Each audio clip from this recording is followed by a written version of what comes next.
প্রবাসে স্বজন ছাড়া, মা ছাড়া, বোন ছাড়া এই ঘটনা বেদনার হয়, এটা হয়তো জানেন না।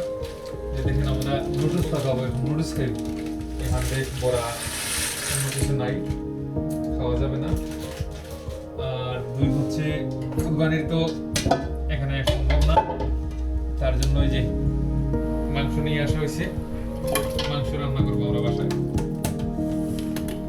এই হচ্ছে আমাদের প্রবাস জীবন আর কি। চাইলেই আসলে কোনো কিছু করা যায় না, খাওয়া যায় না।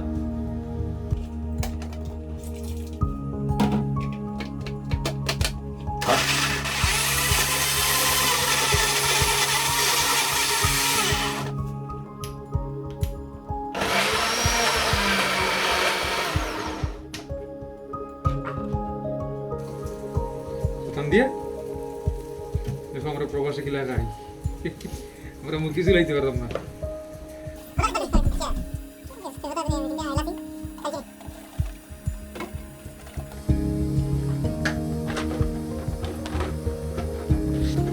এই দেখো আমরা কুরবানির মাংস রান্না